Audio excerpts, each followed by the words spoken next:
plastic case, and we used a plastic snare case, and I had the guy put brushes. Yeah. So I had an 87 on Captain Beefheart's, stenciled kick drum case, and he played brushes on a snare plastic box because I wanted the vibe of, I was like, this sounds like a New Orleans funeral dirge, and I felt a guy, I felt the funeral going by and somebody slapping their hands on like a mailbox and stomping their foot on like a wooden crate.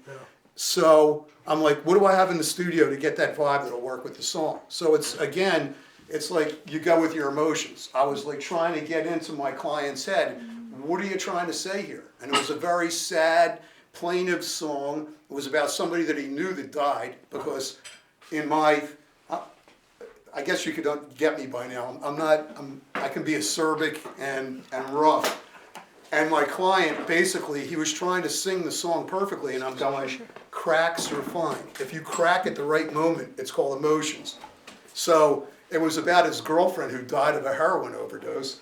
And I said, no wonder she killed herself. He started crying and he left.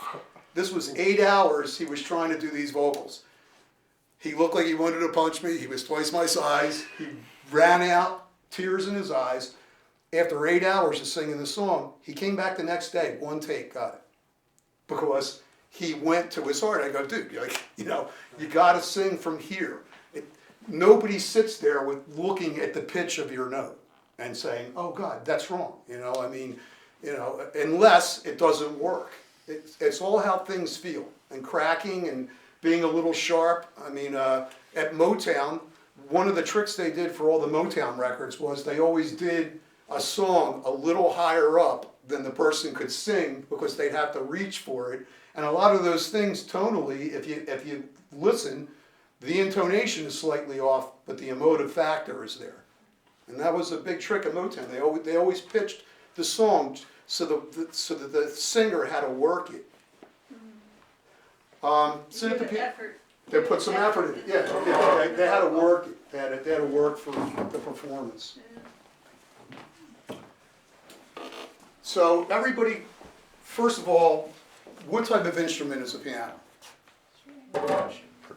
Percussion. Thank you. All right. There's hammers. It's a percussion instrument. Get real close to the piano. Get your head like near where the hammers are. Up here?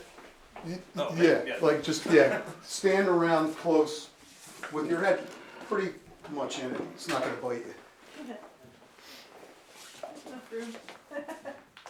And again, if it was a grand piano, there would be a big difference, but we're working with what we have. And just play a little bit. Anything? Yeah.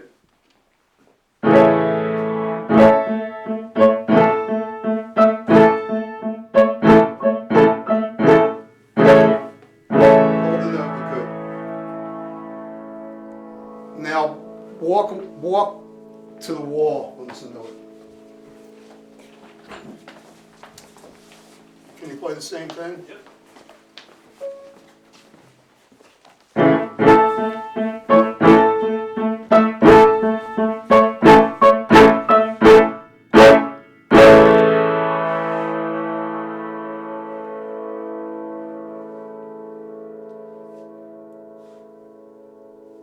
Now, if you were going to put a piano in the first song, where would you put the microphones? Up front. Yeah, close to it. And if you were going to do it on the second song? Farther away, big stereo. Right, exactly. And why is that? Get more room sound, natural ambiance. The- Well, the first song was more aggressive. You got power chords going on and all this stuff. You're never going to hear the resonance of of the voice in the sustained and resonant tones. You're going to hear the hammers. And the second song, because of its arrangement and its tempo, there's more space, and you wouldn't want it over the hammers because that would take you out of the groove. You want more of that big organic hanging over or sustained type sound. So this again is another point, is the rules are dictated by what you're trying to achieve. not by what's in a notebook. You know, this is how you mic a piano, this is how you do this. There are different ways to do stuff, and each is predicated on what you're working on and what you're trying to achieve. So you kind of have to know the rules and then bend them and use them, rather than this is how you do it. And that basically this, when we use the grand piano, was, you know, you could really hear the difference, because when you're over the hammers, you hear the percussion nature of the instrument. You know, all those beautiful overtones and resonances, you know, are not here because they need space to develop. It's the story of the guy that listens to rap music with two 15-inch subwoofers in their car. They're not getting bottom. There's no space. Two cars behind them gets the 40 and 60 cycles of an 808. An 808 is about 60 cycle, is basically a 60 cycle tone. In fact, one of the tricks I do in mixing is if a kick drum comes in and somebody chokes the beater, which you put a pillow in there and a weight, so you get this, and there's no resonant tone, what I do is I get 54 cycles on an oscillator, and I use the kick drum to trigger an oscillator to open, and then the decay, I can make it a tight 54 hertz, or depending on the tempo, I can let it hang over, but I recreate what would be probably coming out of the shell if the guy didn't track it wrong.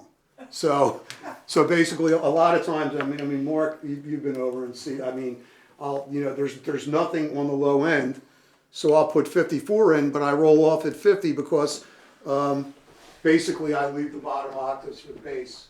You heard 60 cycles on an 808. That's pretty low. I mean, what you guys should really do is, and what most people don't, is go through a tone set in an oscillator and listen to what 100 is. People think 100 is low. 100 isn't anything. I mean, I call that mid-bottom, you know, but you're talking about 60 cycles and below. The difference between 52 cycles and 54 is like this. It's monstrous. And of course, when you go up, I mean, 3.7 and 3.8K, not much, you know, you have to be pretty discerning.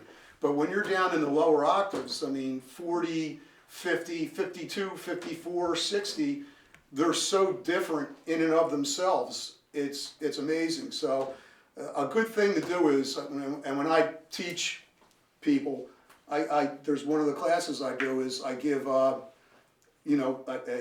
different tones so they can acclimate themselves, because what people think and what's reality are generally really far off, you know, so.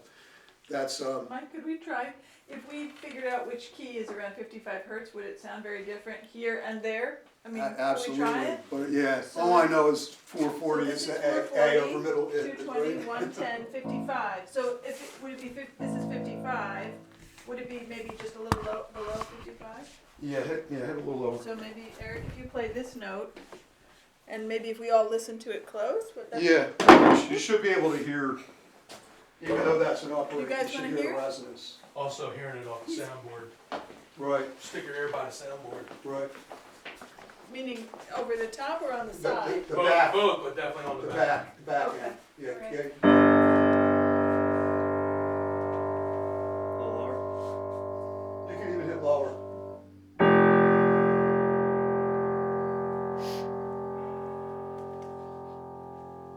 Now listen back here.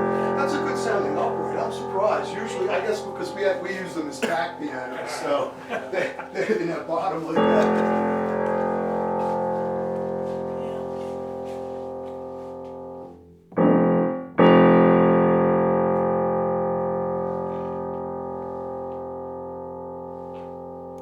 I get more of the lower range near the wall.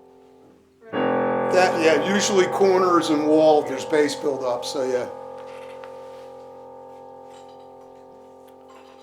Plus, you can hear the decay much better, right?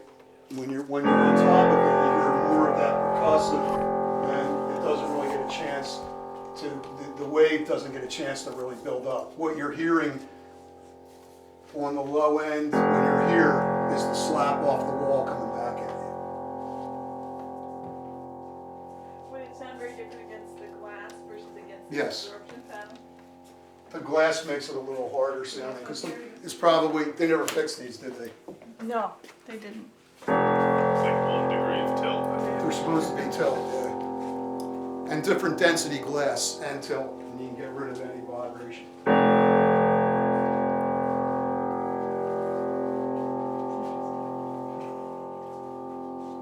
I actually prefer it here. Well, see, I mean, and that's the whole thing where when I was here the last time when we were in the concert hall doing this, is that you use your ears to walk the room for mic placement. You know, just don't throw a microphone up, you need to walk.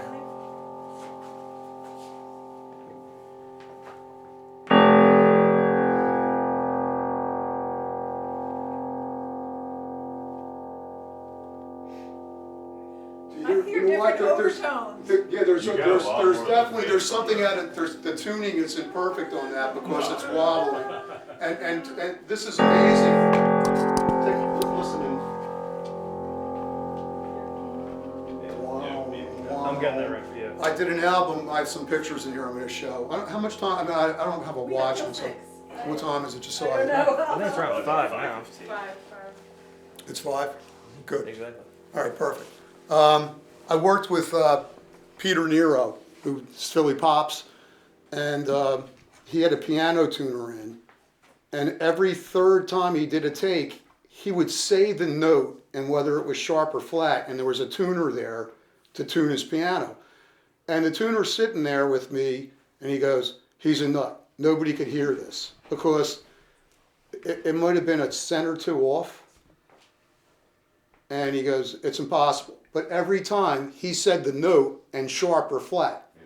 So after the session, I'm talking to him and I go, how do you do that? And he goes, when I'm playing a chord, he had perfect intonation. He goes, when I'm playing a chord, inside the chord, I can hear bends in the resonance, and that's how I can tell. Because the tuner was sitting there going, nobody has ears like that. And this is somebody, I mean, this wasn't a joke piano tuner. I mean, he brought in one of the best, and he couldn't believe how sensitive Peter's ears were to any sort of dissonance in a chord because one note may have been slightly off. I mean, it was ear and eye opening to me, you know, because I mean, it was something that nobody would have caught and probably nobody would have cared about, but to him it was abrasive and bothered him. I mean, he really, I think in an 8-hour session, the tuner had to be out there at least a dozen times with different notes. And he would say the note and he would say sharp, and he was right every single time. I mean, it was pretty amazing. Because he had a tuner there was a strobe tuner in the room, there was a digital tuner. He's in the control room with me, Peter's outside, and literally every time, because when he hits the hammers and he's banging on stuff, you know, and even the humidity in the room, things are going to move. You know, the strings are going to relax or or get tight depending on humidity and temperature changes, and he could tell. So let's go back in here, and we got a couple things in here. Probably Bob Green.